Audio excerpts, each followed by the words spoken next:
এবার মোদির উপর ক্ষোভে ফুঁসে উঠছে ভারতীয়রা। পতন খুব দ্রুত। শেখ হাসিনা ও আসাদের পর কে হবেন আরব বসন্তের শিকার?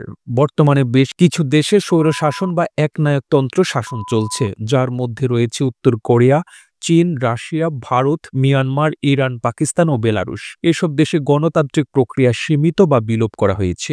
ক্ষমতা কেন্দ্রীভূত রয়েছে একজন ব্যক্তি, সামরিক বাহিনী বা একটি নির্দিষ্ট দলের হাতে। এসব দেশের মধ্য থেকে আগামীতে কে যুক্ত হবেন হাসিনা ও আসাদের তালিকায়, তা নিয়ে ইতিমধ্যে শুরু হয়েছে নানা আলোচনা। ডালপালা মিলেছে গুঞ্জনের। আর এতে যে নামটি ঘুরে ফিরে আসছে তা অবাক করার মতো।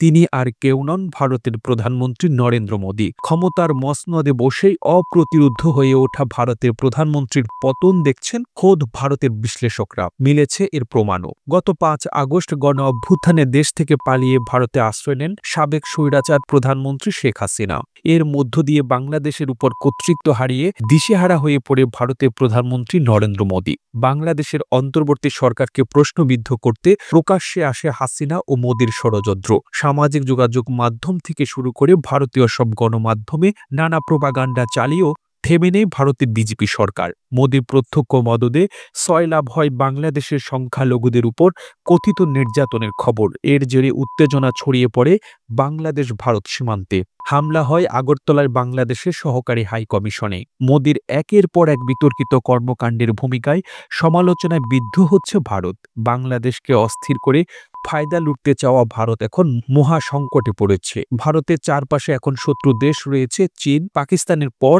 এই তালিকায় নতুন করে যুক্ত হচ্ছে বাংলাদেশ। এদিকে ২০২৪ সালের রেকর্ড সংখ্যক দেশে জাতীয় নির্বাচন অনুষ্ঠিত হওয়ায় সালটিকে বলা হচ্ছিল নির্বাচনের বছর। এ সময় বাংলাদেশ, ভারত, পাকিস্তান, যুক্তরাষ্ট্র ও সিরিয়া সহ ৭২টি দেশে নির্বাচন অনুষ্ঠিত হয়েছে। যদিও এর মধ্যে ব্যতিক্রম বাংলাদেশ ও সিরিয়া। নির্বাচনের নামে প্রহসনের জনগণের অধিকার কেড়ে নিয়েছিল এই দুই দেশের স্বৈরশাসক শেখ হাসিনা ও বাশার আল আসাদ।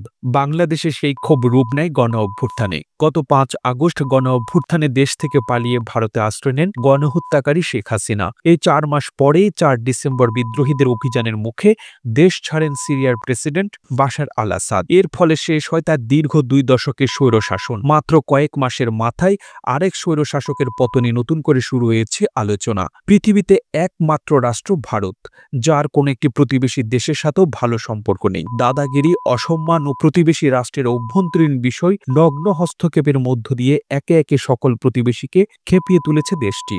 এর ফলে সবাই মুখ ফিরিয়ে নিয়েছে ভারত থেকে। বিশ্বায়নের যুগে দিল্লিকে পাশ কাটিয়ে যুক্ত হয়েছে নতুন বলয়। দিন শেষে এতে ক্ষতি হয়েছে ভারতেরই। আর সব কারণেই নরেন্দ্র মোদীর ভয়াবহ পতন দেখছেন দেশটির বিশ্লেষকরা। তারা বলছেন শেখ হাসিনার চেয়েও ভয়াবহ পতন হবে মোদীর। প্রতিবেদনটি ভালো লেগে থাকলে আপনার ফেসবুকের টাইমলাইনে এখনই শেয়ার করুন। সেই সঙ্গে বিশ্ব বাংলার ফেসবুক পেজটিকে ফলো করুন ও বিশ্ব বাংলার ইউটিউব চ্যানেলটিকে সাবস্ক্রাইব করুন। আর আপনি বাংলাদেশের কোন জেলা থেকে এই ভিডিওটি দেখছেন আমাদের কমেন্ট করে জানান। আমরা পরবর্তী ভিডিওতে আপনাকে ধন্যবাদ জানাতে ভুলব না। এতক্ষণ বিশ্ব বাংলার সাথে থাকার জন্য অসংখ্য ধন্যবাদ।